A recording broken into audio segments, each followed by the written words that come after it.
Hello everyone, তোমরা আছো কেমন বলো? আজ সকাল সকাল স্নান হয়ে গেছে, তো একটু আওয়াজ পাচ্ছ না, কারণ আমার সামনে একটা ফ্ল্যাট হচ্ছে, তার জন্য আওয়াজ দেখেছো হয়তো। আর আমি কয়েকটা গাছ নিয়ে এসেছি তোমাদের দেখায়, কারণ বাড়িতে গাছ না থাকলে ভাল লাগে না। জানি না হবে কি না, কারণ এখানে যে ওয়েদার গাছ খুবটা হয় না। তো দেখো গাছগুলো কত সুন্দর।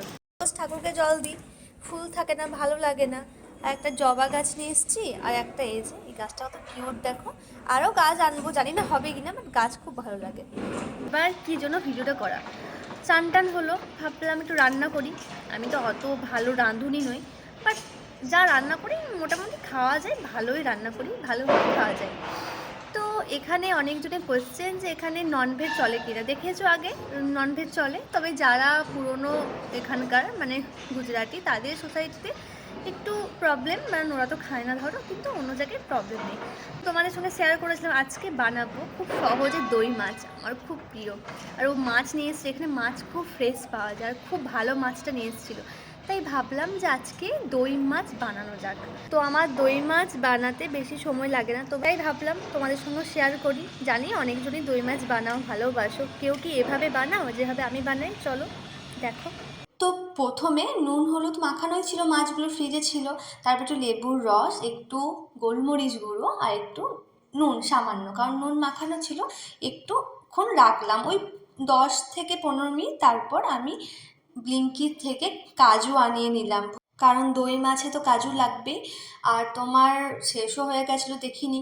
তারপর টমেটো আর কাজুটাকে একসঙ্গে পেস্ট করে নিলাম, কারণ অল্প ছিল তো, আমরা দুজন লোক, আর তো কেউ নেই। তো দেখো পেস্টটা কতটা স্মুথ হয়েছে, এভাবে স্মুথ করেই বানাবে।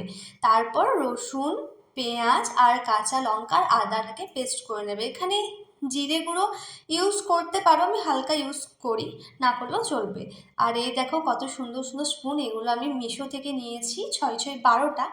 আবার ও নিয়েছে 12 12 24টা, সেগুলোও খুব সুন্দর। তারপর একটু দই, যতটা লাগবে পরিমাণ মতো, একটু চিনি মিক্স করে রেখে দিলাম।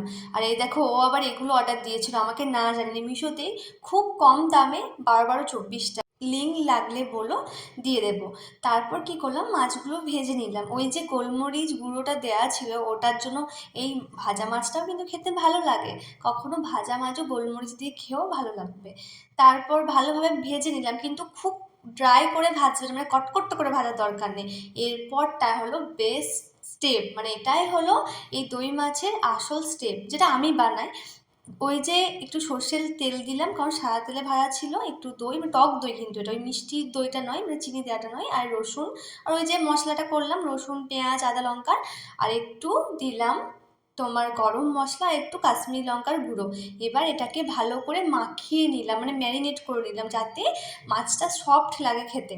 তারপর কি করলাম, এবার আমাকে মেন কাজটা করতে হবে, সেটা হলো গরম তেলে একটু চিনি, যাতে কালারটা আসে। তারপর গোটা মশলা ভেজে নিলাম। তারপরে আস্তে আস্তে এর মধ্যে দিয়ে দেব পেঁয়াজ, মানে আমি যেগুলো কেটে রেখেছিলাম, যেগুলো দরকার, পেঁয়াজ, কাঁচা লঙ্কা, আর হ্যাঁ একটু শুকনো লঙ্কা আর একটু জিরে ফোড়ন দিয়ে দিও। আর পেঁয়াজ দিলাম, কাঁচা লঙ্কা দিলাম, সেটা ভালো করে ভেজে নিলাম। এবার ভালোভাবে ভেজে একটু নুন দিলাম, তো তাড়াতাড়ি পেঁয়াজটা একটু ভালোভাবে ফ্রাই হয়ে যায়। হাতে টাইম বড্ড কম ছিল গো। তারপর ওই আদা রসুন পেঁয়াজ বাটাটা দিয়ে দিলাম, সমস্ত নয়, যতটা দরকার ততটা, খুব রিচ হলেও খেতে ভালো লাগে না। একটু নুন দিলাম, একটু ওই যে গোলমরিচ গুঁড়ো একটু দিলাম, আর একটু কাশ্মীরি লঙ্কার গুঁড়ো দিলে লাল লাল না হলে খেতে ভালো লাগে না আমার। আর একটু হলুদ, হলুদ কিন্তু স্কিপ করতে পারো, হলুদ না দিলেও চলবে, হলুদ না দিলে হোয়াইট হবে, ওটাও দেখতে ভালো লাগে, বাট আমি 1 চিমটি হলুদ দিলাম। তারপর পেঁয়াজটা আর একটু জিরে গুঁড়ো দিয়েছিলাম, না দিলেও চলবে, হালকা মানে হাফ স্পুন। এরপর ওই যে টমেটোর আর কাজুর পেস্টটা আমি দিয়ে দিলাম। এবার এটাকে কিন্তু ভালো করে কষতে হবে, না হলে টমেটোর যে একটা কাঁচা গন্ধ, সেটা কিন্তু ভালো লাগে না। তারপর ওই মিষ্টি দই, মানে চিনি মাখিয়ে আনা দইটা দিয়ে দিলাম, কারণ এইটাই হলো মেন দই মাছ। এবার জল দিয়ে ভালো করে গ্রেভিটা বানালাম যতটা লাগবে, তারপরে ম্যারিনেট করা মাছটা দিয়ে দিলাম। এরপর বেশি সময় লাগে না, ওই 5 মিনিট ফুটলেই হয়। তো 5 মিনিট ফুটতে দিলাম, আমি ঢাকা দিয়ে দিলাম। তারপর 5 থেকে 6 মিনিট পর দেখো কালারটা, তারপর ধনেপাতা ছড়িয়ে দিলাম। শীতকাল, আর শীতকালে ধনেপাতা না দিলে হয় বলো, একটু গরম মশলা ঢাকা দিলাম, দেখো কেমন লাগছে। অবশ্য খেতেও কিন্তু ভীষণ ভালো হয়েছিল। রান্না করার প্রসেস সবার এক এক রকম হয়, তাই না? তো তোমরা কিভাবে দই মাছ বানাও সেটা আমায় কমেন্ট করো, আর এভাবেও একবার ট্রাই করো, সবাই নাম করবে। আমার বরের কিন্তু ভালো লেগেছিলো খেতে, তার বাড়িতে প্রায় বানাতাম, আর এটা দিয়েই ভাত চলে যাবে, আর কিচ্ছু লাগবে না, একটু আলু সিদ্ধ, বাস।